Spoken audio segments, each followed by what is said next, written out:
Yeah. This should be good. Change name.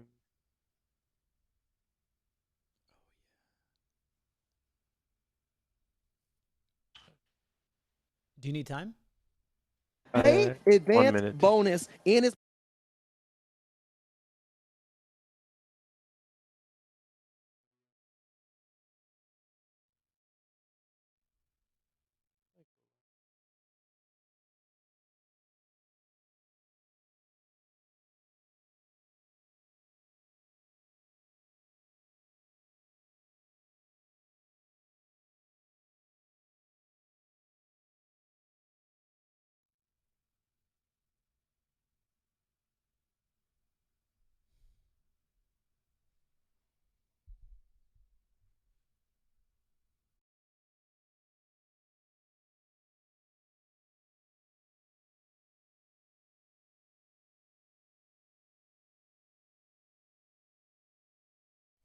So I'll get the music going. Yeah, I'm going live right now. Whoops. Wrong intro song. Oh shit, it doesn't stop when it plays both. That's a fucking disaster. So we'll do it live. We're here. We're here, ladies and germs, live in the Galactic Federation of Time Travelers headquarters here in the world on Earth 69, as I said it in the description if you read it. And that's about it. So apparently we are streaming. Young Eula is downstairs, and she'll let me know if the streaming is working, which it should be. She'll write in the chat there on the YouTube machine. And that's about it. Is it working on your end, Trin? I believe it is. You are streaming live from Twitch? I am. Welcome to the Sunday night time travel podcast, or time travel stream, whatever you want to call it. It's just a nice little get together that Trin and I do to bring it virtually to you, because we talk about stuff that's so important and life-changing that we might as well stream this, because this will be a gift to the world. You know, maybe not too many people, maybe only a few 100 million people are watching it right now, but one day trillions will watch it. And they'll say, oh my God, these guys were kidding around, but the shit they're firing off is just unbelievable. So Lockie, how you doing on a Sunday? Very good. Before we start, I know you are now in the America of the United States, but here back in Canada, happy Thanksgiving, my friend. Happy Thanksgiving. Happy Thanksgiving, Mr. Trin. It's is that a Thanksgiving scotch? It is. Beautiful. So you enjoy that. Thanksgiving in Canada. I totally forgot, but I had a lovely lunch with my mother and Sweet Yule today. Nice. At Steiner Ranch Steakhouse, which seems to be our staple. It's right by her new house. And that's where we go to get a good steak lunch. Would you have a nice filet mignon? No, I had a prime rib, 14 ounce. A big greaser, my man.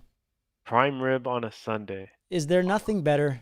I honestly don't think there is. It can take you back to the Mon Village days. Remember those glory days? Absolutely. You know, where Pat or Dom, the Howler Houghton, would be there, hungover on a third day bender, not making a single damn mistake, having a great time, slipping a drink in between. I love it.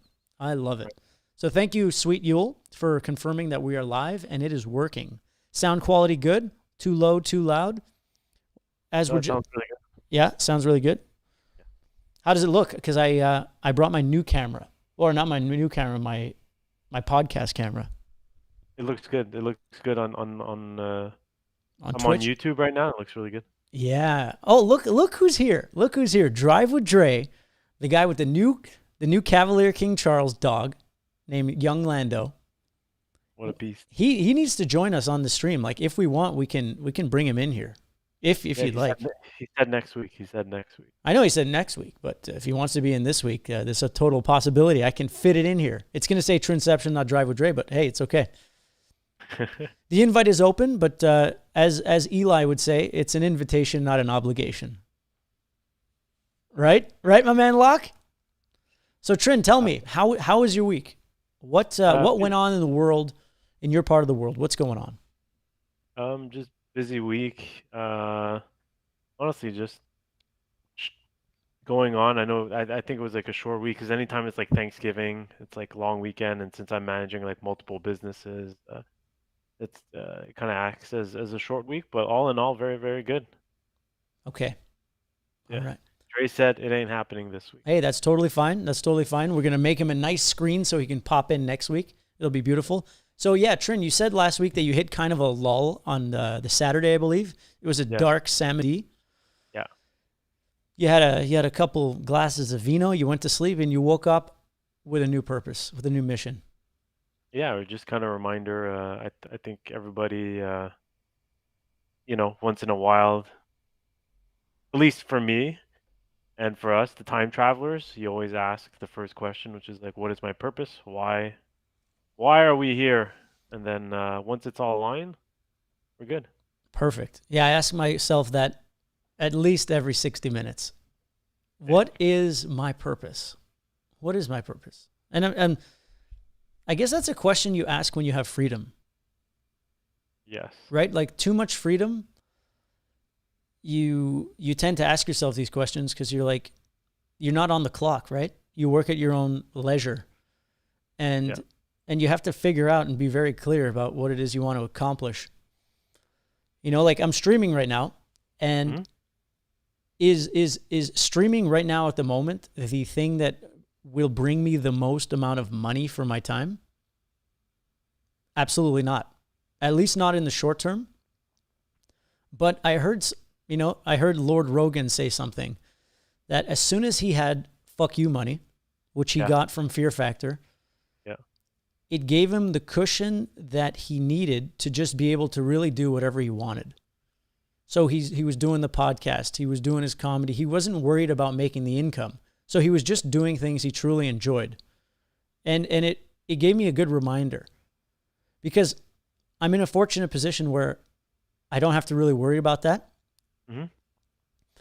And so I really like to make music. I really like to share ideas and have conversations with my friends.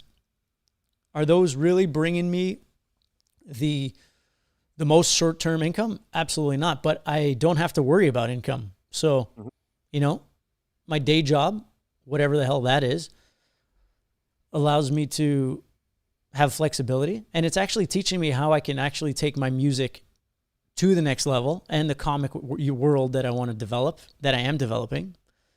So it's just a good reminder of like, do whatever the fuck you want. Like, I don't need to justify really anything, because if I can live a good life and do whatever the hell I want, that's really the only thing that matters.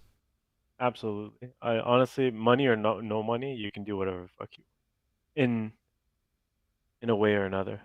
I believe. Yeah. So I guess what I'm saying is not necessarily that I'm doing this because I don't have to do anything else. I'm doing this because I enjoy it.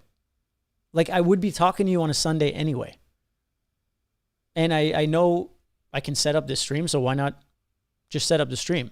The music started the same way, and the music is taking shape in a way that's like really, really epic. So yeah, man. I have a question, and it's a funny one. I actually don't think I've ever asked you this one before. Do you ever think what it would be like if you were to work for someone? I think about that all the time. Sh- Really, actually. Yeah, because in a way, let's say I get a show done, like I pitch a show or I pitch a movie, and it goes through. I will, in essence, be working for the studio. Yes. That seems like a more flexible approach to working for someone. Mhm. But the idea of me literally being like a sales guy or working for someone who's giving me orders, there's no way that I can do that. Like, there's no Yeah. way at all. I cannot work for anybody. I have no desire to work for anybody. And I'm actually, I thought about it today because I was like, I can, get a team together, put together a pitch deck and, pitch my comic universe or pitch my music and then this and that and get it to a label and get investors or any of that shit. And I'm like, I don't give a shit about talking to a board. I don't give a shit about having people's money invest in my stuff and then Yeah. me have to hit fucking deadlines and quotas or whatever and tell them how it's going. I like being disorganized, not really having a plan and answering to no one. Is it Well, is it as productive as if I was like, if I had to, raise money and like reply to people, or like, what do you call it? Not reply, but you know what I mean? Like convince the board of what I have to do. No, yeah. I don't want to do it. I don't give a fuck. That's why being responsible with other people's money is not something I want to do. Like I talk about crypto a lot, but it also dawned on me to get involved with crypto. Like I could say get involved with crypto, but I can't tell you what to do. Yeah. If you want to make money in crypto, you got to fucking do your homework. You got to work. You got to read. You got to watch a shit ton of videos. You got to like make mistakes.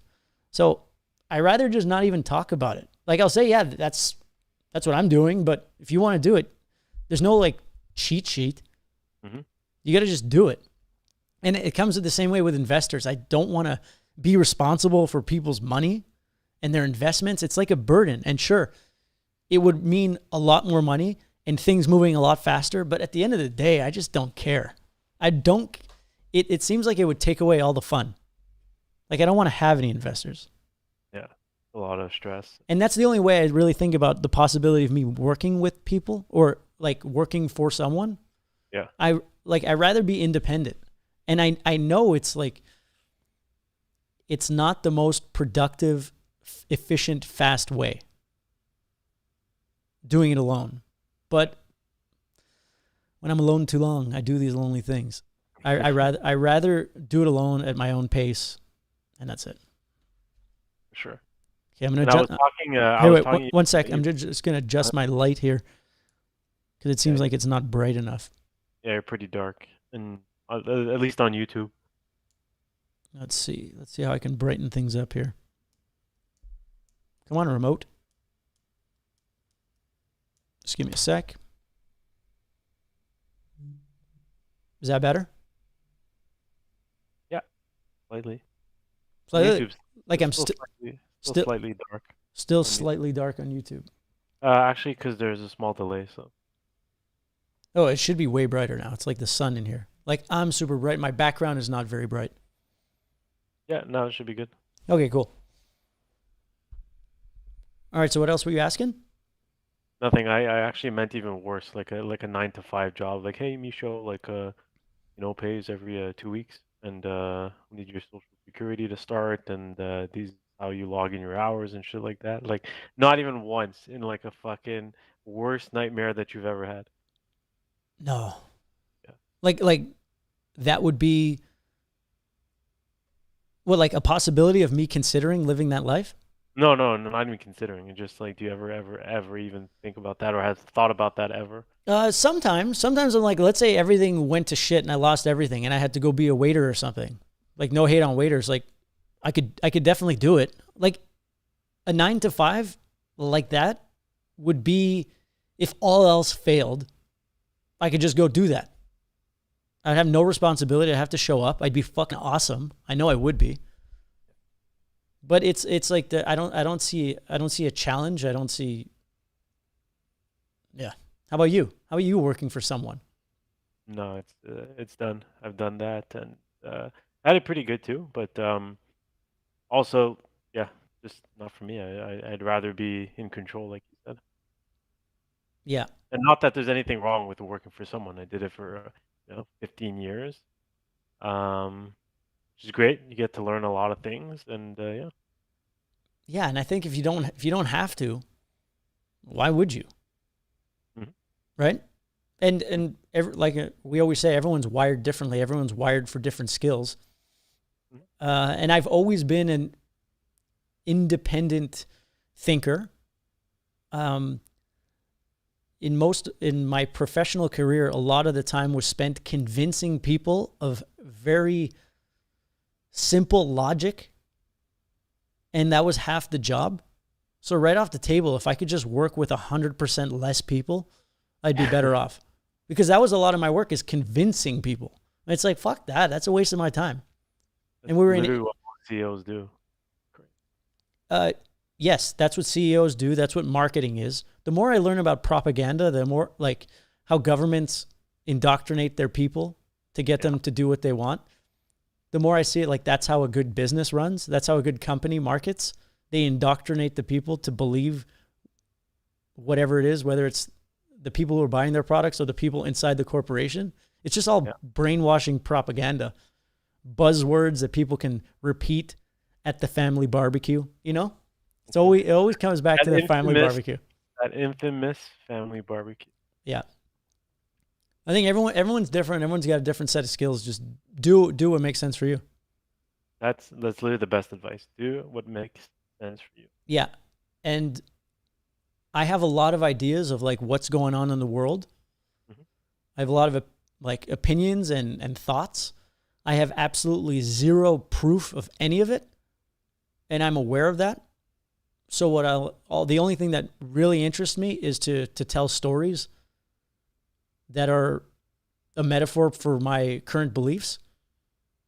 And they can tell a story that crazy people like me can see through. And normal people who have, I guess, a more peaceful existence can be entertained by. And that's the only thing that interests me, because like I'm really fed up of convincing people, and I'm convinced that you can't convince people of anything. Yeah. All you can do is preach to your own choir. And I see that a lot. I see a lot of people preaching to their own choir, you know, like, I'm the martyr, I'm telling the truth. Okay, like, first of all, you don't fucking know the truth. Nobody knows the truth. So I just pretend I'm absurd, but with like that I don't know, that inherent goal of what I'm trying to say, masked in absurdity. And that way I can say whatever I want, and whoever doesn't get it doesn't even fucking care. That makes sense? Yes, sir. Of course What about you? Do anything fun this week? Yeah, man. Yeah, I'm actually super tired right now. Yesterday morning, we were watching qualifying, Sweet Yule and I. Yes. And she whispered in my ear. She said, Myron, do you want to go play mini golf today? And I said, hell yeah, Sweet Yule, we're going to play mini golf. I said, where are we going? And she looked up some places. There's this place called like Peter Pan Land or something like that, but it was far away. And she said, Dreamland. It's in Dripping Springs. It's right down the street. I said, all right, let's go. Do we need a reservation or anything? She said, no, we just go. And we went to this place. We're driving, and we see these two huge flags. And when I say huge flags, like I mean each flag was at least like 200 feet long. Like huge flags. And we took a picture. So if you go on my Instagram story at MISCHO, you can see the picture from yesterday, Dreamland. And this place was bananas, Lockie. It was crazy. So we went to play mini golf, and they're like, do you want to do the normal course or the advanced course? Okay, and? Well, advanced. I was like, let's hit the advanced course. I said, what do you boys think? You know, the guys at the front. They're like, well, it's more challenging. There's like crazier holes. There's some holes that are impossible. And they're like, you want to do the advanced one. I said, all right, so let's do the advanced one. And we went in, and this place is huge. First of all, there's a massive beer garden. Okay, like there was a live band playing. I guess the place, it was outdoors, but like with a roof like the size of like a standard church with like a bunch of picnic tables, a full bar, a full tap room, two crazy mini golf things, like a bunch of, have you ever heard of, what the hell is it called? Zipper ball? Eula, in the chat, can you tell us what that game was? All in all, it's a place for little kids. It's a place for medium kids. It's a place for old people. There was a bachelorette party. They were all dressed like cowgirls. There were fucking cows running around. Like this place was Texas in a nutshell, and I loved it, and I can't wait to go back with Dre. Wow. And we played mini golf. And we even had a drink. Nice. Yeah, we had a drink. It was fun. Felt buzzed. I had one drink, and I'm like, all right, let's stay here, make some friends, and do shots. Nice. But then we said no, obviously, because that would be the dumb idea. Like that beast will always live within me, even after that one drink. And we had a good reason to leave. We were going to see No Time to Die, James friggin' Bond. I heard that was like a really, really good movie. You concur? Did you see it yet? Well, you heard, so I guess you didn't see it. I did not see it. It was okay. Really? Okay. I thought Carnage was way more fun than that. Carnage was way more fun. Bond was, oh, Eula said it was pickleball. So it's like tennis courts. Yeah. But you know the racket tennis thing you play on the beach? Yeah. So it's like tennis with those. And Oh, we're talking yeah. about five courts next Yeah. to the beer garden. This place was bananas, man. Birthday parties, pizza, all the crazy shit you can imagine. So yeah, No Time to Die. No Time to Die was shot beautifully, had some awesome scenes, but all in all, I felt it dragged a lot in the middle. I thought the ending was way too abrupt. Everyone knows it's his last movie, Daniel Craig. I felt his send-off was way too short. So yeah, it was great marketing, great look. But for the most part, as Sweet Yule said, it was underwhelming. So that was my take on it. It's what it is. It is what it is, yeah. Like I said, Carnage was way more fun. I know they're different kind of movies, but at the end of the day, I don't care if it's country music, rap, or pop punk. A good, tightly written song is a good, tightly written song, you know? And in terms of movies, it's the same thing. Just because it's a James Bond movie doesn't mean it has to have like endless shooting that's just boring. Like, you know when there's just shooting that it just goes on and you're like, what the fuck is going on here? But It's like what? a progressive metal song. Yeah, I guess a progressive metal song. People are into progressive metal though, you know? But like typically James Bond is supposed to be like, fuck, I don't know. I'm not a movie reviewer. All I know is I know when something is not as well edited. I feel like there was a great movie in there, but they didn't edit it together properly. So it like dragged. And that's it. That's where I was at with that. But it was fun to go to the movies. It was a big day, man. I went to the gym. Then we went to Dreamland. Then we went to the movies. That's a big day. For an old timer like me, you know? How about you? Did you do anything exciting this weekend? No, really. Just rest up. I'm on episode 2 of Squid Game. Whoa. So is Squid Game a South Korean Hunger Games meets Saw? Hunger Games meets Black Mirror meets Saw meets CNN. Yeah, I would say a combination of those 4 things. Okay, so it's a feel-good time. Yes, absolutely. So what do you think? I have not seen it. What do you think of it? So far so good. Yeah, so far so good. Is it heavy duty? Like pretty gruesome? No. Well, just because I know you watch way more gruesome horror movies than that. It's not that gruesome. It's like Black Mirror level. Okay, great. A lot of Asian people. Makes sense. It's on brand if it's South Korean, right? Yeah, absolutely. Is it subtitles or are they speaking English with like an Australian accent? So there are 2 options. There's you can leave the Korean with the subtitles, or you can watch it with the dubs. We watch it with the dubs. Oh yeah? Yeah. You don't speak Korean? I do not, but even like Japanese show or Korean, typically like shows, I'll leave the language on. Okay, but you didn't do that this time. Did not. Okay, I find with subtitles we can really pay more attention. Yeah. Because when there's subtitles, I'm reading, I don't miss anything. And that brings me back to Bond. Like the villain at the end had this whole speech, and honestly, I didn't understand a fucking word he said. I didn't understand anything. But then he like lifted up this thing that like showed what he did. And I'm like, oh yeah, I got it. But I had no fucking idea what he was talking about. Yeah, I don't know. He had a great Persian accent though. Or Iranian. Fuck it, who gives a shit? He says he watched Parasite in Spanish. Cheetah. Oh yeah? Parasite in Spanish. Good man, I like that. It's creative. He got a cheetah tattoo. No Swear to shit. God. Yeah. Where? I believe on his forearm. On his forearm. Oh yeah, like outside or inside or something? All Yeah. thin and like hipster like. You are correct. You know, it's a nice outlined one, you know, no Yeah. interior. That is correct. So the parents don't get too mad. Shit, Um, he's calling you out. I know 100. his algorithm. I've known Yes. young Cheeto since he's a young chap. Oh man, that's so good. I can't wait to see what he says. 100% on brand. 100%. Well, yeah, it works, man. Went to hipster.com. He wears his rolled up hats, his short pants. I know how it works. He says, Poor guy. He's watching to support us and be nice, and I'm fucking roasting him. no. People watch to get fucking roasted. Okay, good. I like that. He says on his foreskin, and he's also dying because you got everything right.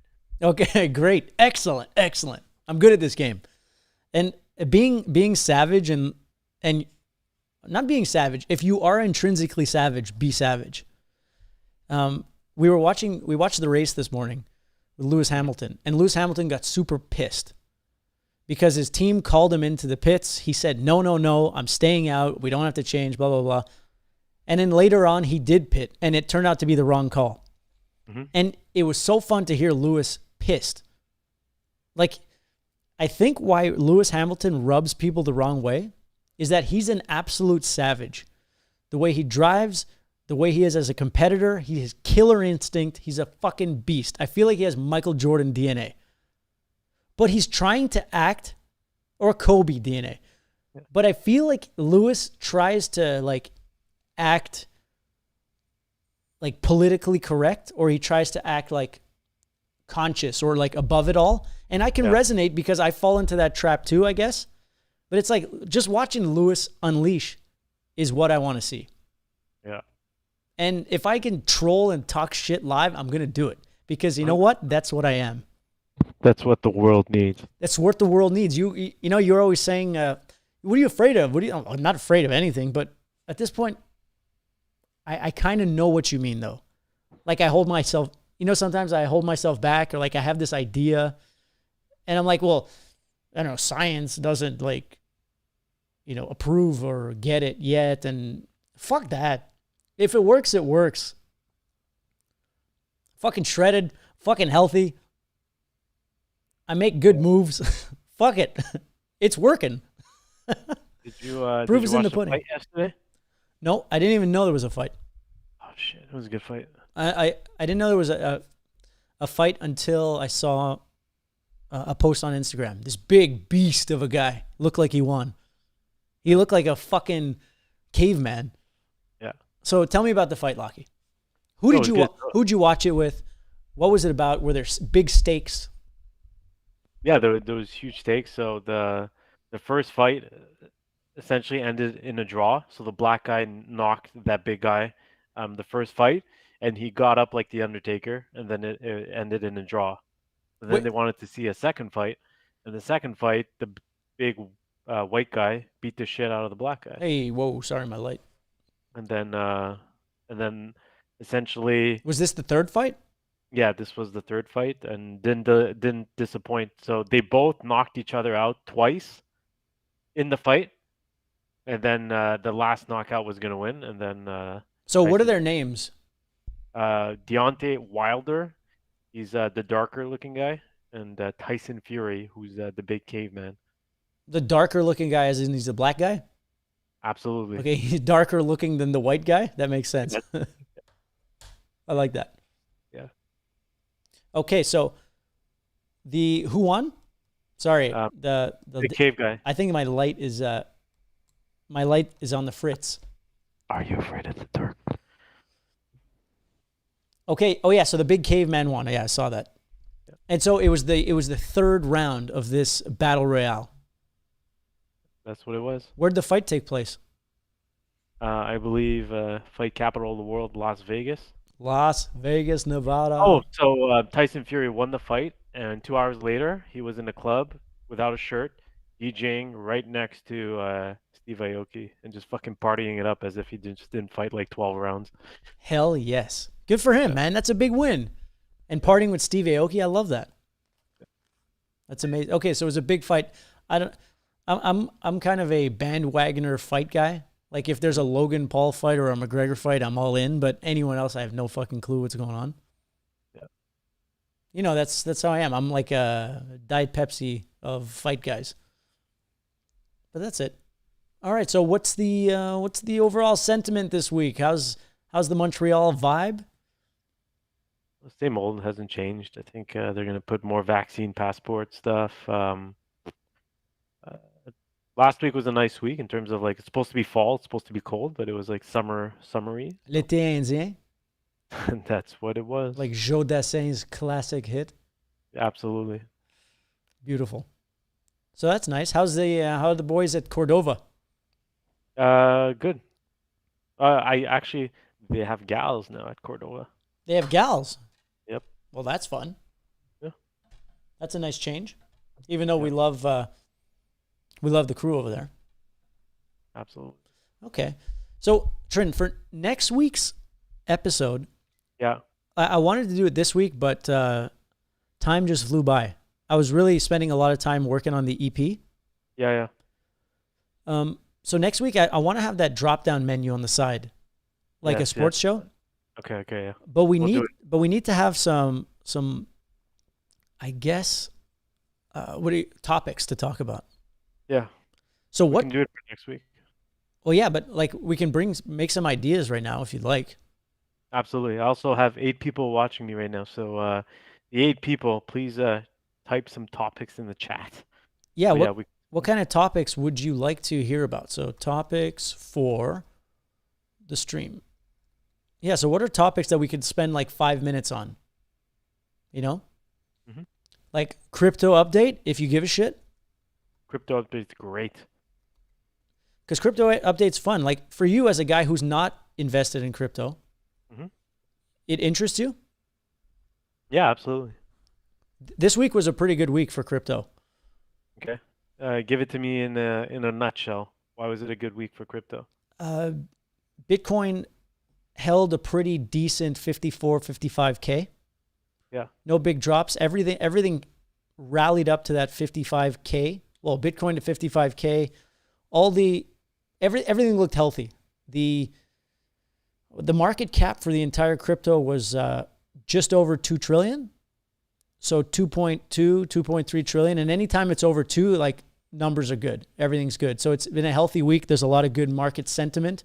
Man, this is really annoying me. I guess the battery's dead. I need to figure out my life here, Lockie. Here, give me a sec. I'm going to turn on a light.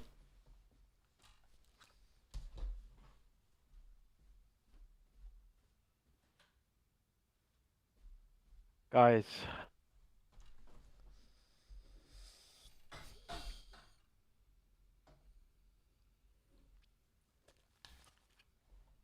All right. So yeah, it was a good week for crypto. They're calling it Uptober because September was a dumpster fire. Just so many dips. We're all expecting it to go up, but like I said, it's Q4 of the 4-year cycle of the last. It's the last Q4 of the cycle, which means that everyone's gearing up for a massive pump. And the light went out again. no. So everyone's gearing up for a massive pump, and they have been for like years now. Like all the crypto people that I follow have been waiting for this literal time. October, November, December is supposed to be bananas, and the prophecy seems to be ringing true. And what's really interesting about watching the charts is that every single crypto, is like an organism. And it's not predictable, but you can look at the probabilities of where each of them are going to go. And they're all like Fibonacci sequences of like each other, of themselves. So it's really cool to see that, like, if you watch Bitcoin, it's literally like evolving. It's like it's alive and it has character traits because of how its ecosystem acts with it. So like all the people who are trading Bitcoin or holding Bitcoin or doing whatever with Bitcoin, they act in a certain way. And that certain way creates the semi-predictable pattern of Bitcoin. It's really cool. It's like they're all species. All the cryptos are species. So it's almost like biology. It's like a living organism. I believe it. So yeah, so it's looking good. It was a good week. I didn't have to get a job. Yeah. Another one. You're going on a 30 close to 35-year streak. So keep it up. Yeah. Well, look, when my dad was around, he was my boss, and That is true.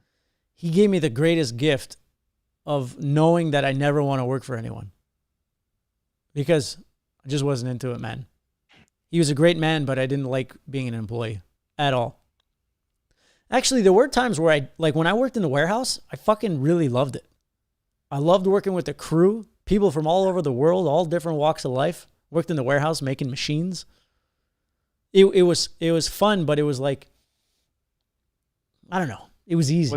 What's one of the coolest backstories that you hear back there? Because that's what it is, right? When you're thrown in the back, um, you meet like new characters, just like in a show, and you get to learn all about like what they're living through, where they come from, and shit.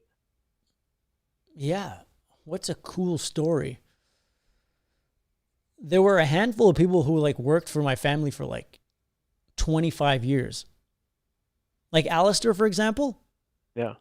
His dad worked for my grandfather, like in the 80s, something like that. So so he's like the son, and like, so he's like the second generation of people who like worked for the family. So that was pretty interesting. But in terms of, I'm trying to think of like a specific stories.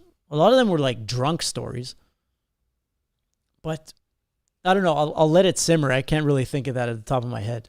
How about you? Do you have anything in mind? Because you worked the warehouse too. I did work the warehouse, and it was literally like a war zone. Not a war zone, but back there, I mean, it was like 85% Indian, and then there was maybe two Chinese guys, and I'm one of them, even though I'm not Chinese, but Yeah, I know and how there, that goes. and then there was a big white guy from the States that was like my best buddy, and he was into country music, and yeah, we were outnumbered, and you kind of have to make friends with the Indian guys, and slowly you turn one, and then they become two, and then it's fucking crazy. It's no different than what you see in the shows, and especially like Squid Games and shit like that. Fucking nuts. Which goes back to like your organism, or like everything is A fractal. yeah, it's all the fucking same. Yeah, everything is the same, but different at the same time. But it's all the same. It's like the schoolyard. You go in there Yeah. and like there's no backstory. You have to like make yourself. You have to make yourself respected, I guess. It was different because my dad owned the company, but I had to earn, I guess, the respect of others. So maybe that's why I worked so hard back there. Yeah. Is because I didn't want to look like someone who's just given everything, which I was, no bullshit. But what I do remember that was a lot of fun was, I guess when I was like 19, 20, even 21, I would show up hungover all the time. And I'd work the Saturdays. I'd work the Saturdays when I was even younger. But what I do is I set up like this crazy sound system in the warehouse. And I worked in the motor department. Me and Scotty worked in the motor department. And what we do is we blasted beats, like crazy epic beats all over the place. Like not all over the place, just super loud, and everyone was into it. Like we managed to engage the whole place, and everyone was like partying with us at 7 a.m. on a Saturday. And even we used to play this song. What is it called? I can't remember the song, but there was a guy named Shakan. Do you remember Shakan? No. So Shakan was an Indian guy. He wore a turban, and he was the sweetest guy ever. And I remember I trained him when we brought on logic boards, because I had been like making the logic board boxes for about 3 days, and we needed more people. So I trained him. And his dream was to be a taxi driver. Okay. And so he kept doing his test for his taxi. Obviously, if he kept doing it, he kept failing it. Shakan was the sweetest man in the world, but the worst driver I ever saw in my life. In the back, there was a dock. And I remember seeing Shakan more than one occasion driving almost like where there's a dock in the back of a building, like it goes down. Yeah. So he would almost like take it like a jump. So I'd see this guy like wreck his minivan, like dropping like 6 feet in the car, smashing it. He always had car trouble. He was the worst driver ever, but maybe taxi was just not meant for him. Or maybe there were so many barriers that he ended up being an Uber driver. Who knows, man? Who knows? Maybe the gods were on his side. But yeah, there were some, Walk huh? walk me through. It's kind of like a segue, but so you guys grew up in a part of town for close to like 18 years of your life, or 17, and then you guys moved away from, where you guys had grown up 15 years. 15 years. Yeah. Talk to me kind of like, okay, you're now in this new part of town called Hudson. Like, how did you kind of get acclimated with the people and kind of transitioning from where you were? Well, for the first year, I was still in high school, and I didn't make any friends in Hudson. Not because I wasn't, not because I couldn't, just because I really didn't go out. Yeah. I didn't go out. I was like 16, and I stayed home, played guitar. You would come over every Saturday. We'd play guitar, make noise. And I went to high school, so my friends were people who were in my high school. Yeah. But the way I really got into making friends in Hudson was I had a girlfriend who lived next door. Like I met her later on when we moved to the house that my parents were building, and she lived next door, and we became friends. I became friends with her friends. Started drinking, started going to house parties, and then just started making friends like that. And it became a weekly thing, weekly house parties. And that was it, just going to house parties. And it was the first time that I drank. Like a lot of these people were drinking since they were in high school, like at like 13, 14. But Mm-hmm. I didn't drink when I was in high school. I was at home. I had acne. I was learning how to play guitar. I was climbing Mount Pulawak. And I wasn't leaving. You were my buddy. We were hanging out, learning how to play guitar, writing songs, being in a band. And there was really no partying. And I remember one of the first nights I went drinking, I was actually doing calculus homework. Shut the fuck It was up. a year after high school. I was in Cégep. Yeah. I was doing calculus homework. And then I think Britt and Jules and Liv, they called. They said, "Hey, you want to go out? I'm like, I'm doing calculus homework. It's Friday night. Like I'm doing homework." And I went out with them, and I don't know. We got into some trouble, and it was good because it was right next door, pretty much. I remember, and that was the beginning of it. Then we started going to Salaya. Remember that? Yeah, that was sick. So we started going to this Italian restaurant called Salaya. It was in Hudson. We'd go there. My dad made friends with the owner. I made friends with the staff. I always made friends with people really quick. Yeah. And had a fucking good time. Like level 12. But it was my early days, right? So every time I'd have like 4 drinks, I'd throw up and pass out. And but yeah, that's what it was. Getting into the social scene it started with my girlfriend, house parties, and then that was it. That was it. The rest was history, my man. Then we started going to the Chateau du Lac. Yeah. And then I was like, man, I don't even need a girlfriend anymore. So do you find kind of kids these days don't have to do as much as that because there's all these other ways that you can kind of get some of that social aspect through online and through shit like that? I have no idea what it's like to be a kid these days. Great. So I don't know. I guess a lot of people are just, chatting because the human organism, like any organism, wants the path of least resistance. Yeah. So like for me to go out wasn't very difficult because there was nothing else to do. Yeah. Now I guess you can just stay online and you can like be in front of your phone or in front of your TV, watch Netflix, and your parents tell you something and you're like, fuck off, you don't get me. My name is Bob now. And so I don't know. Oh, fucking dead, that last part. Holy shit. My name's fucking Bob. All right, Cindy. Yeah, whatever, Cindy. Yeah, kids have it different. Just like I think every generation has like new layers of options. Like your dog, Kobe. Like how many options in a day of things to do does he really have? Yeah. True. Right? It's like lick dad, go for a walk. It's like bring my toy to him so he can throw it back, Yeah. Make noise so I can get food. And then like our parents, what did they have? I don't know, they go out and like get drunk, smoke grass. But every year, like there's just more options available. Like every generation has more options. So what am I getting at with the options thing? I really don't, I don't know what it's like to be a kid No, today. it's just easier. Like, think about it. We didn't have Tinder back then. We didn't have any clothes, no TikTok, no Instagram, Yeah, I had MSN Messenger. I spent a lot of time on MSN Messenger on what is that thing before that? Uh-oh. ICQ. Yeah, ICQ, chatting to girls. Like that was the first like DM thing. So I guess I Mhm. was in it for a long time. Yeah. So I guess that started young because it was really easy to just stay in and just chat. And what Yeah. changed when I moved to Hudson is that I started interacting with people, and I guess I was old enough where I could just go out without having to explain to my parents anything. Yeah. And I was never like boldly pushing where no kid had pushed before. I was like happy staying home.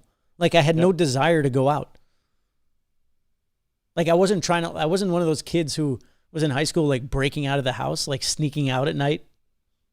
No, I was like playing guitar, watching TV, watching Bleu Nuit, Midnight Blue. Midnight Blue, one of our songs. Yeah, and but yeah, when I went to Hudson, I started to socialize. I started to drink. That was the social lubricant I required, Mhm. and it just got the ball rolling. And it allowed me to develop my personality and social skills. Because I was really, I guess, I don't know. You knew me in high school. You knew me before and after. Let's call it Hudson hit me. Was I pretty much the same, or Yeah, honestly, it's the crowd got bigger. But other than that, yeah? I can't say it would have been that different if you would have stayed. Or maybe it would have had. Who fucking knows? Yeah, I was always a joker. I was always fucking around. Yeah, I was always the same dude. But yeah, that was the fun part. I really enjoyed that time in Hudson, and that's where I met Sweet Yule way back in the day. Sweet Yule. She's apparently she stalked me when I was in the Jeep, but we'll talk about that when she's on the stream. In the Jeep. Yeah, and look, you want to hear something crazy? What's up? I used to have a green Jeep, right? Yeah. Well, now I have a white Jeep. Green Ranger, White Ranger. Know what I'm talking about? Oh, You see that? fuck. That is nuts. How cool is that? Yeah. How cool is that? And when did like we used to go to movies Friday nights, right? Yeah. Right, as if like I wasn't sure. We used to go to movies, and then I stopped going to movies because the parties. Right, I started going to the Chat. Yeah. But then you started. How often did you come to the Chat? Would you say? I'd say because you went. Okay. First of all, you used to go on a weekly basis, and then that quickly evolved into Friday, Saturday. Yeah, well, it was Friday the Chat, Saturday traffic. Oh, yes, yes. So I'd say I would be there every third Fridays. Cool. Every third Friday. And how did you like that? Some weeks, look, that's Like, what was it like? What was your take on it? honestly, it was just there to try to have a good time, and I was more people observing. Okay, yeah, because you saw it go like crazy. Like it evolved into like a really crazy thing. It used to be Yeah. a Friday And pre-party at the house and then go to the bar. Yeah. So you saw that evolution because they became like crazy. They were like famous almost, you know? Mhm. They were a hell of a good time. Yeah, It- and then you'd come in and just fuck it. Can't beat them, join them. Yeah, who is that what you said? Yeah, and then they became fun, but yeah. Became very fun. It was very fun until it wasn't, and then we stopped. And that's just the way she goes, my man. So yeah. What other topics can we discuss? Bro, this week the grid went down for 6 hours. Yo. Was it only 6 hours? I think it might have been more. Felt like But I think 1,000 hours. Mhm. Yeah, Facebook went down. What do you think? What is your conspiracy theory on that? I'm not sure. I don't think it was an honest mistake. I think they have way too many fail safes. So I think they stopped the ultimate leak from happening. Okay, whatever that ultimate leak may be, right? Mhm. Like we don't know. I know there's that whistleblower they're talking about. Yeah. That seems like small fries. Seems like Mickey Mouse to me. Yeah. They were taking advantage of their customers. Bullshit. Every company's doing that. That You is know? very true. You know, I always go back to like make Coca-Cola illegal if you want to fucking have people not get diabetes. 100%. I firmly believe that they don't give a shit. Everyone just pretends to give a shit. Yeah. And no one cares enough to like fight it. And I'm cool with it. It's like only the strong survive, man. Absolutely. Because you had that sentiment while you were in Montreal, but like being in Texas, do you like double down and you feel that even more or no? Feel what? Only the strong survive, and only the strong survive. Yeah, It is what it that's is. the way of life. Whether you're in high school, whether you're in the back of a warehouse, whatever it is, you can't change people's minds. No. You need to take care of number one. You got to take care of your mind, your health. It's like up to you to educate yourself. No one's going to educate you. No one's going to teach you how to live. No. And this world, in my opinion, is a huge kindergarten. It's a huge kindergarten. They tell you when to eat. They tell you when to go to sleep. They tell you what to watch. They tell you what to think. And if you have any fucking intelligence, you can see it for what it is and not get mad, because there's two layers to it. You can be like, no, they're lying to you. Or you could be like, most people are fucking morons, so they need these stupid lies to make sure that they keep carrying on. But if you're somewhat intelligent, you make moves. Like, that's the difference. Not everyone's meant to like achieve things. Some people are just meant to be cogs in the wheel. Facebook understands that. Amazon understands that. It's a harsh, brutal reality, but that's what it is. They know how to monetize humans. Humans are like water, and Facebook's a hydroelectric plant. Instead of making electricity, they just fucking make money. Selling our souls to advertisers. But that's the way it works. Don't get mad about it. Yeah. That's how they used to do it. That's what they've been doing for 2,000 years. So it's like, bro. Longer than 2,000 years. You think they started 2,000 years ago? This shit's been going on forever. It's a tale as old as time. I think that intrinsically, like I started the Dr. Algo Twitter page.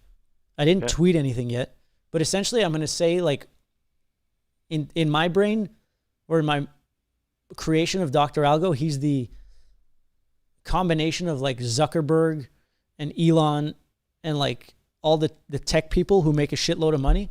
Because in order to make a shitload of money in tech, all they're really selling, like any great tech business, it's about like monthly users, right? Mm-hmm. So they're making this product that makes the most amount of like bugs go to it. And they're making money off that. Like yeah, it's like you have to be intelligent and cutting edge to do that. But essentially what you're doing is like, how many humans can we distract for the most amount of time possible, and we'll sell them shit. So they're just harvesting humans and selling their eyes. So correct me if I'm wrong, but you're not saying, let's say, the Bezos and the Zucks are bad people. I'm saying they're not bad people. They understand the way humans work.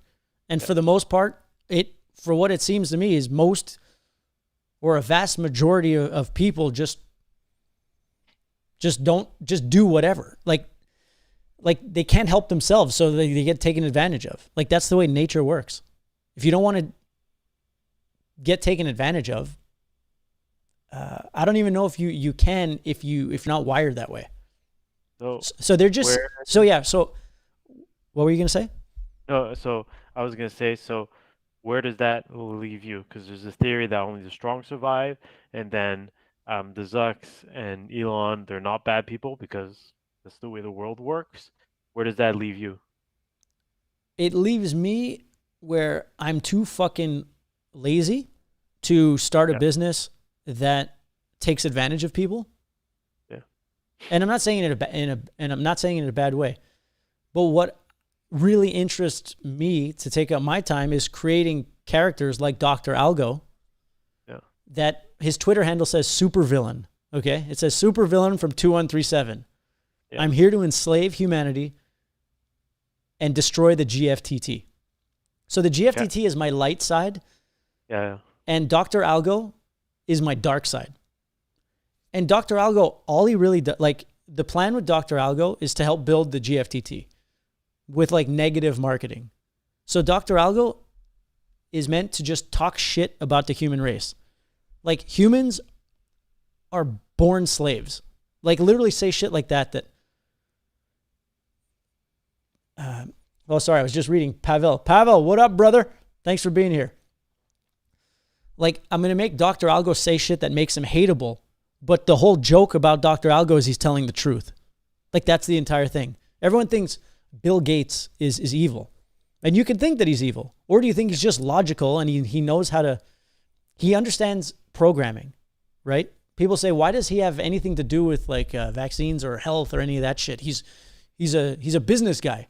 Well, no, he understands psychology of the masses. He's the perfect guy to be doing this. And so essentially, I don't want to spend my time writing books or doing podcasts about what's wrong with society. I rather just make satire that points out the reality of the world through Dr. Algo, make him hateable, right, to the people who see it one-dimensionally, but the people who get it be like, well, yeah, he just gets it. Mm-hmm. So that's where does that say where I stand? 100%. Right, because it's like TikTok's huge. Why is TikTok so huge? Because it's the most addictive one until another addictive one comes out. YouTube is addictive. They're all addictive. They're all striving for your time. What you do with it is up to you. And the people who own it are not really concerned with if it helps you or not. They're concerned with screen time, monthly users.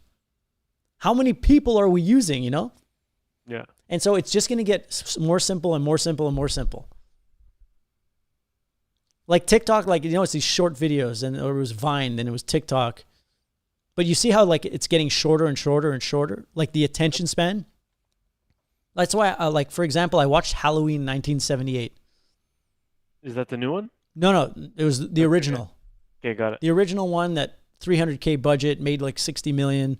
Yeah. Started the whole slasher film genre because they can make low budget, and you know, you put some scares in there, you put a villain with a crazy mask, and you put some tits in it, and you're going to sell a whole bunch. And that's essentially the formula. But I watched it, and this movie scared all kinds of people, and it used to be my favorite movie. I watch it now, I was fucking bored to tears. Bored to tears. Because while I can appreciate the music and what it accomplished, the thing itself, useless. Because the way we've adapted is like we need much more stimulation.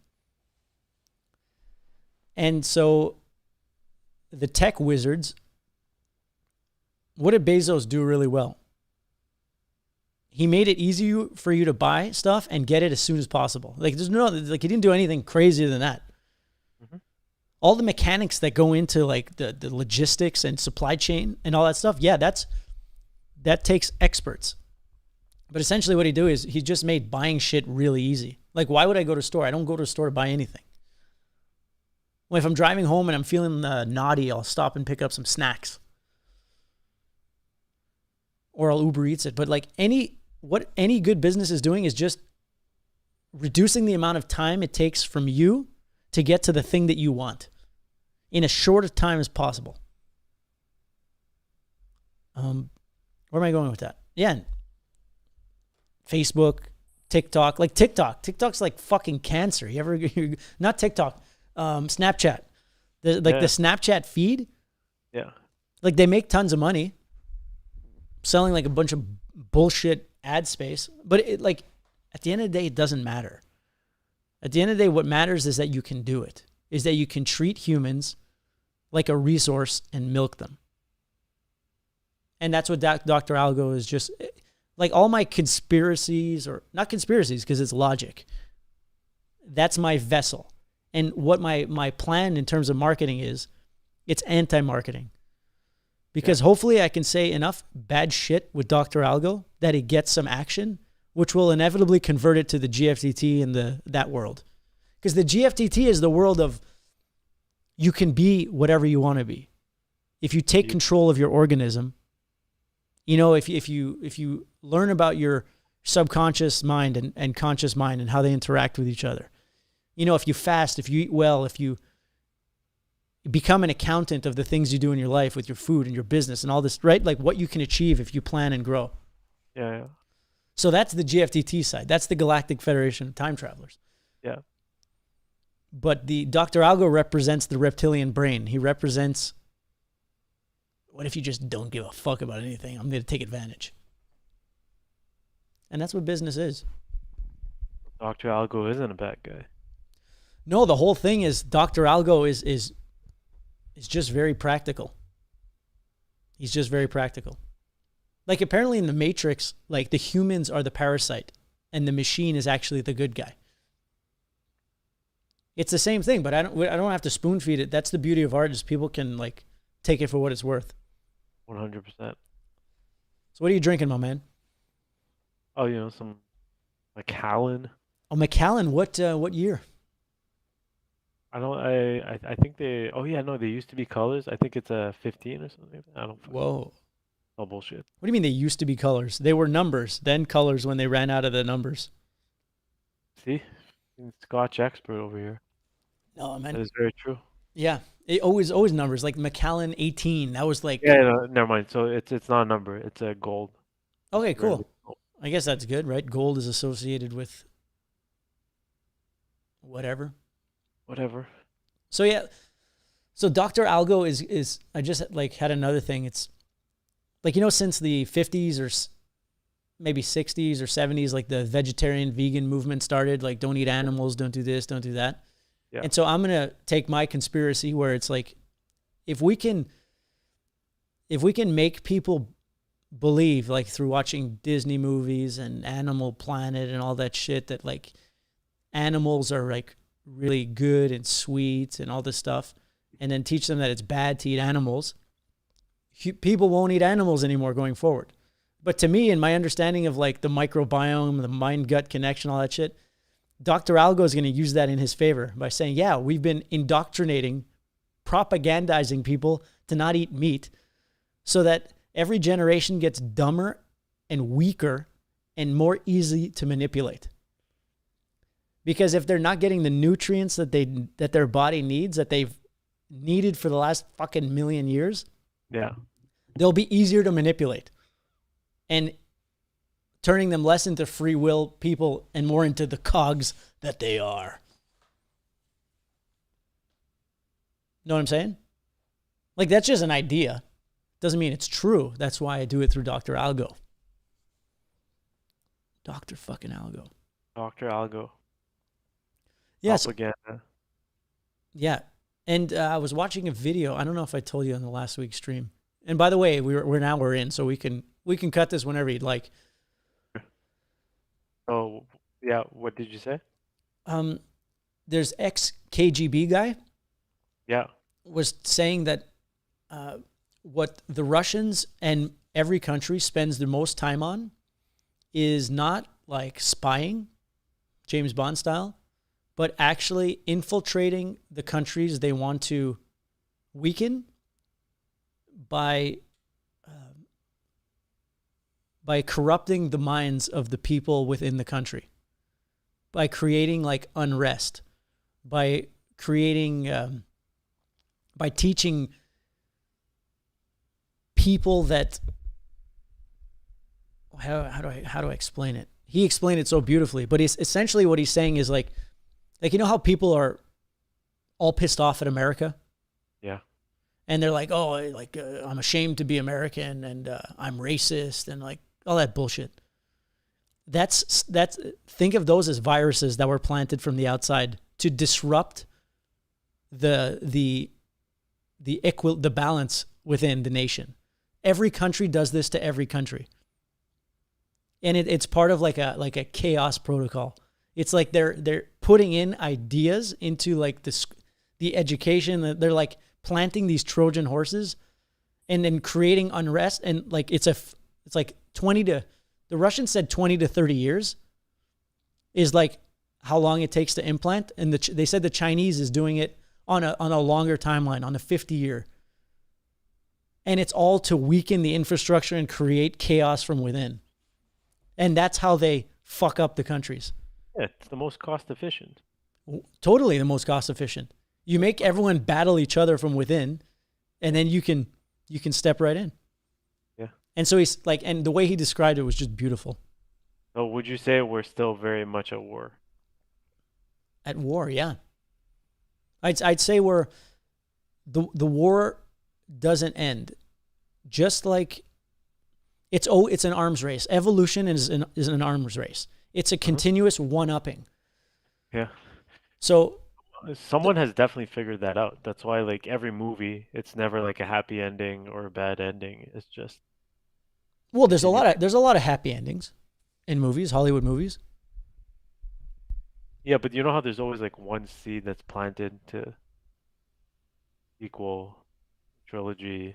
Yeah. Oh, yeah, but that's in the new franchise age, and that's just money thing as well. It's like the test market is always that first movie, but then if it does well, then like you're banking the second, third. Like it's like So when you get you were saying evolution is an arms race. Yeah, absolutely. It's an arms race because it's about control and power, like technology or weapons or everything. America currently has, I don't know, better weapons than the rest of the world. Yeah. But scientists in every country are working to develop that next thing that will make the current power obsolete. And then once that power shift happens, then like all bets are off. All deals are off because it's like now we have a whole bunch of different leverage. Like the planet is like a brutal poker game. And as soon as you get the upper hand, you're fucking nailing the other guy. You're not going to be like, oh, you know what? I got this full house and you know what? I feel bad. Until like I don't know, raise like collective consciousness to a point where it's like, oh, this is foolish. I spoke to some people this week who are like into some fucking sick alien shit. Entertain me. And what they were saying is that Earth, yeah, like a lot of other species that are like UFOs and like interdimensional, all that shit, they all originated on Earth. Okay. And like they left Earth like eons ago. But they keep us around and they want to preserve Earth because we're almost like their history planet. We're their history planet, and they want to make sure we just don't blow shit up and all that stuff because they want to preserve us as like that movie in time where they can go see where their origins were. And they understand that we're like at a point where we're still like very 2D in our, because evolution is 2D. Go. We're Halloween 1978. Yeah, we're at Halloween 1978, and so we're super primitive, and easy to manipulate, and so I don't really know. All I know is you have to take care of yourself, lead by example, and then you can only spread that seed of like good vibes like that. Yeah. And what else were they saying? But I was like, wow, so cool. And there's like the Galactic Federation of Planets, like the real one, or the United Federation, whatever the fuck it is. Well, no, we're the time travelers. But essentially the time travelers is a take on that. But yeah, man, that was super interesting. Super interesting. But what were we just talking about? Yeah, it's an arms race. Everything's an arms race. Formula One, sports, technology. It's like as soon as someone comes out with that next level tech, they fucking bank on it. And then the next guys are trying to like beat it. Like everything is like that. And just like a crypto, we're just a fractal of like the other piece. Like the dark and light happens within us every day. How many new cryptos are like created on a weekly basis? A lot or no? I have no idea. I know there's thousands though. And every time the boom happens and there's like the second half of the cycle or whatever, like many more emerge because the market gets hotter. But only the strongest survive. Yeah. Like anything else. And I was having an interesting conversation with my real estate agent here. And he was like, it's less because a crypto is a project that's solving some kind of need, right? It's like a business. It's like a business. Yeah. It's just a decentralized business. or it runs on a decentralized platform. Oftentimes, the better tech loses. Like, there's always like a couple players in like a specific niche, and like the best wins. 100%. But the best one wins not necessarily only on its technology. It wins on its network effect. It wins on its marketing. It wins on its team. It wins on a whole bunch of things. So like a less efficient technology might lose out to one that has better network effects, that has better people getting on board, a better team, a better all that stuff. Yeah. So it's very cool to hear from that standpoint. It's like anything. You're talking to this with your real estate guy? Yeah, because he's in real estate and Bitcoin. Nice. And he's a super chill guy, super relaxed, loves Bitcoin. He's a long-term holder. He's not like, I'd say I'm a medium-term holder. Like I'm playing the market. I'm going to try to sell tops that I think are coming so I can buy bigger dips. Yeah. So I trade where he's just a holder, a hodler. Because he knows that, in 5 years, Bitcoin will be worth 500,000 a coin. 10 years it'll be worth $1 million. So he's like, I'm just going to keep accumulating, because he's like, by my standards, if Bitcoin's at 55K right now and it's going to be $1 million, this is the dip. Right? That's true. So I'm looking to make some money to last me a couple of years or more, obviously more, and then buy those dips in the next cycle, and then just keep compiling and doing that kind of stuff. Everyone has a different strategy, because his day-to-day comes from his real estate. Very cool. When do you think I'll own some Bitcoin? When I make you download a wallet and send you Bitcoin, and then you'll own Bitcoin, and then you'll get into it. No, but like real owning Bitcoin.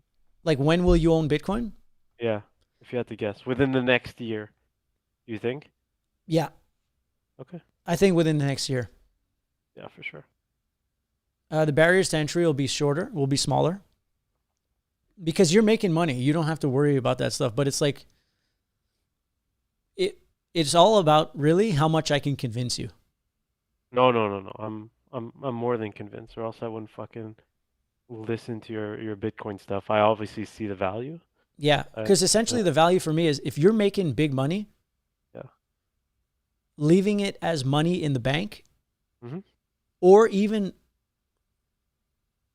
reinvesting it in the business, it would be more profitable to hold in Bitcoin, because it would gain value faster than it would gain either of those two scenarios.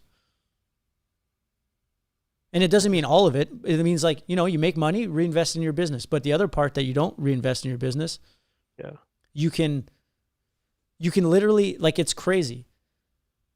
Let's say you have 50K at the end of the year. Yeah. That's free, that you would put in your savings. 20K, whatever the fuck, 5K. You put it in Bitcoin. If Bitcoin is, like, on average gaining 100% per year based on the last 11 years, if you need cash, you can take a loan against your Bitcoin. By the time it's time to pay off that loan, your Bitcoin would have gained in value more than the amount of the loan. So you could pay off your loan and still be making money with your Bitcoin that's going up and going up, never having to sell it, never having to pay taxes on it, and just borrowing against it when you need it. Like, it's like, and your 50 grand in 10 years will be worth 20 times that. And if you keep adding to it, you're just going to be building like this crazy wealth that will be multiplying your gains. So to me, it's like the highest interest rate or highest yield fucking savings account you could ever have. Will there be dips? Yeah, of course, but you just buy on those dips. Yeah. But long game, like, that baby's going up because there's a finite value, right? And every 4 years they cut it in half. So there will be less and less Bitcoin available over time, which means that the price will go up over time. And there's more people, like the adoption rate of Bitcoin is going up, which means there's going to be a supply shortage, which means the value will go up, which means if you buy it before 99% of the fucking world is into it, you're going to make money. It's like 100%. Buying gold that you don't need a warehouse to store it in. So that's essentially how I see that. It's just like the best savings. If I had a job where I was like making money on a weekly basis, I just throw it in fucking Bitcoin. It seems like a no-brainer to me. And yeah, that's about it. It's like it's scarcity, man. Makes sense. No, Yeah. Oh wait, sorry. My I'd say within the next year. Definitely going to implement it with one of my businesses for sure. yeah, it'd be super cool. Like that's why big businesses are putting it on their balance sheets, right? They're holding it as an asset. Whether it's Hello? yeah. I think you froze. Oh, do you hear me? You see me? One sec.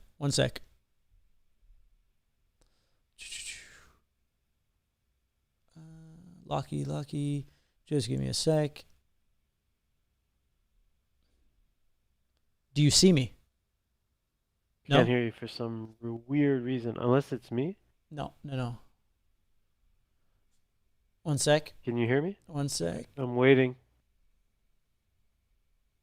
My microphone is off for some reason. Yeah, I don't know why my microphone went off. You hear me? There you go. Yeah, I hear you now. Sorry about that. Yeah, so Jack Dorsey's big Bitcoin, Elon, big Bitcoin, Michael Saylor, the company MicroStrategy. That guy, I think he holds 8 billion of Bitcoin. He just keeps buying, or 2 billion. I don't know what the fuck it is.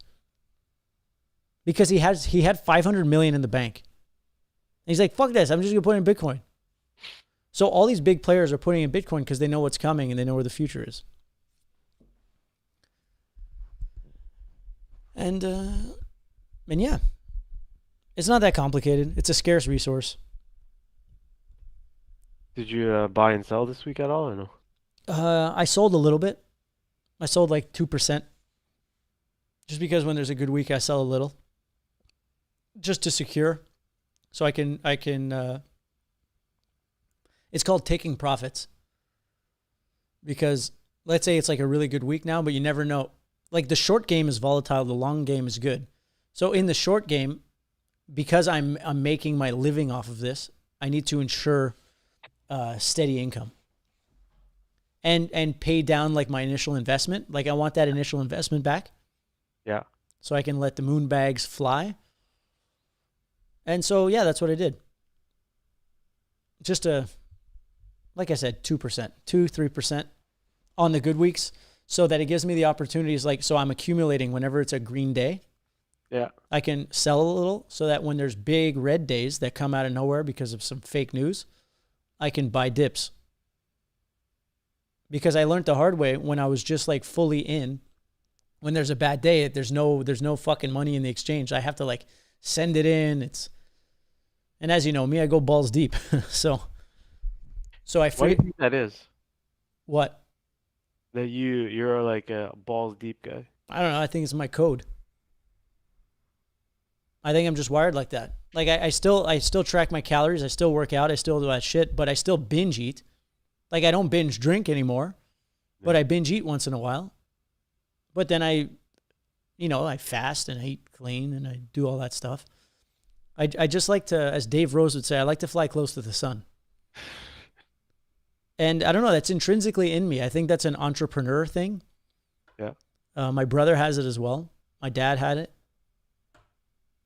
And to me, honestly, it doesn't seem like a risk because I believe wholeheartedly in what I'm doing in. Yeah. And I know that like if I keep my gut clean and I'm making the effort to have like a good mind, that the decisions I make in that state of mind, I can trust. If I'm getting smashed all the time and I'm eating shit all the time and I'm not sleeping well and then I'm making these decisions, yeah, I can't trust them. But I know that if I'm living a good, accountable, balanced life, I can trust my decisions. You know, because sometimes I go back, like, you know, we're not level all the time, and I like start questioning things, and then I think back, oh, when I made these decisions, I made these calls, I was in my full state of mind. I was at full firing off of cylinders. So I can trust the Mick 4 months ago that made that move because he was flying high. Do you know what I mean? You ever have that? Like when you question whether you're doing something right or wrong? Yeah. Like when I decided to sell the business and I was like really aggressive about it and I needed to do it ASAP, I was not drinking. I was not eating shit. I was training 5 days a week. I was working from home. So in hindsight, it was very like volatile times. Yeah. Or like at the moment it was, but in hindsight, it's like, wow, the only reason it was so volatile is because it was radical. Because it seemed radical. But what was really radical was how fucked up everything was. Other than my thought process. My thought process was crystal clear. All one can ask for. That's all we can ask for. And to have fun too. Like I want to have fun. I feel like that helps the vibe too. Just having fun and letting loose. I had a blueberry smash yesterday. That was the drink. I had a fucking good time. Blueberry smash. Yeah, Holy it was the shit. first thing on the menu. I said, I'll get a blueberry smash. Good name. Yeah, man. Was there a last question before we head off? Was there a hole when you were mini putting that was like, were there any alligators at all? No, like the one who took Chubbs' hand. No, but that was golf. That was golf. No, but yeah, okay. But there's a scene where they're like mini putting and then Chubb shows up, I think. Well, there was one like that where it had to go up a thing, through into a house. With the fucking windmill? All kinds of shit. You would love that. 100%. You would absolutely love that. The mini golf was really cool. Dreamland. That's where it's at, man. Not Neverland, Dreamland. Yeah. So you coming down here at any point? That's the goal. Very nice. Yeah. I love to give you a timetable, but it's going to happen. Cool. And the news, you know, like the news says this, the news is closing that, the news says blah, blah, blah. I think that the news is mostly bullshit.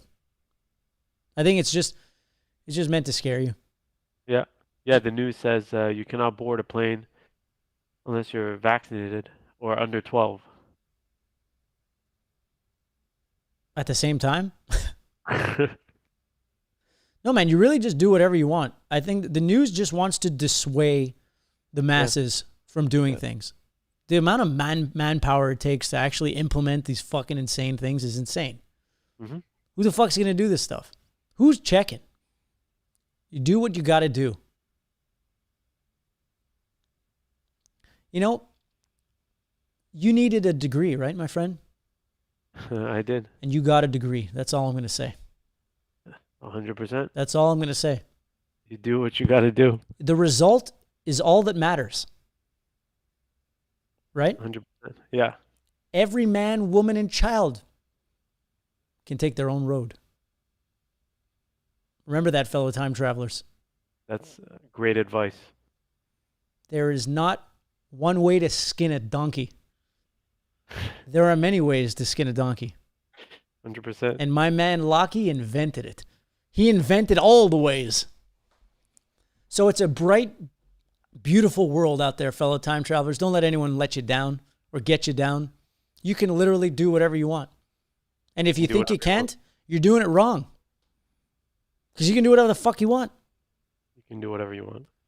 But you got to remember, Dr. Algo has got his teeth sunk deep into you and us. But it's up to us to take out those comfortable teeth. Because they do give us what we need. But they keep us in that hamster wheel. All right, Lockie, we're going to play another tune before we go. Let's do it. Which one would you like to hear? Last week we heard Microchip. Maybe this week we can hear... You choose. How about we play Twilight Zone? Let's do it. You down, fellow time travelers? Here we go.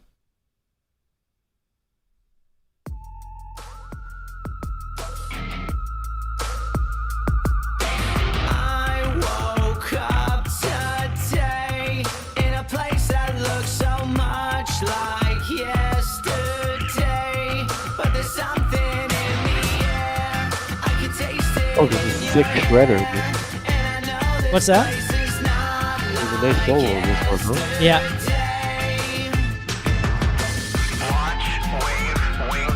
That's all you got to do.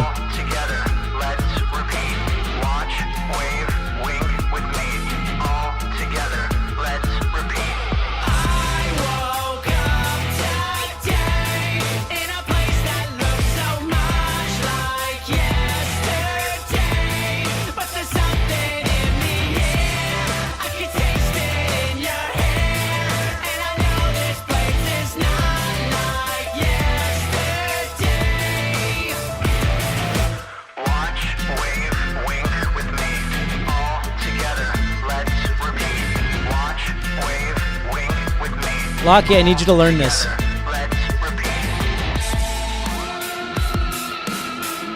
Those are Travis Barker samples. Great.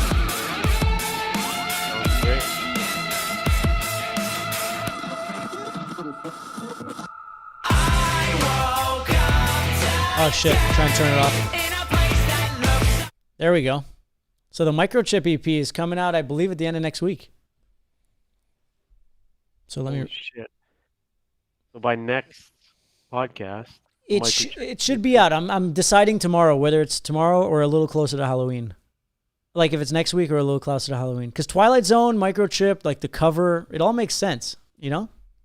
absolutely. Here, look, you can see the cover here.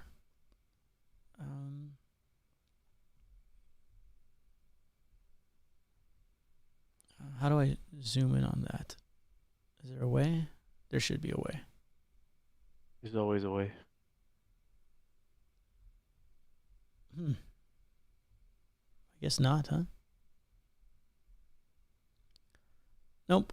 I don't know. All right. All right, Lockie. Thank you. This was fantastic. Absolutely. I appreciate you hanging out. I'm going to set up, like I said, if we're going to have Dre next week, I'll set up the thing on the side. I'll text you this week. We'll get some topics going. Yeah. We'll get Dre in the mix. And that's it, my man. Fellow time travelers. It's been real. Thank you so much for hanging out. Lockie, what are you up to the rest of the night? I'm going to play a tiny bit of video games, and then I'm going to head off to bed. All right, great. I want to say thank you to everyone on the stream and everyone on Trin's stream. Cheeto, I love you. All right, see you care. guys. Have a great one.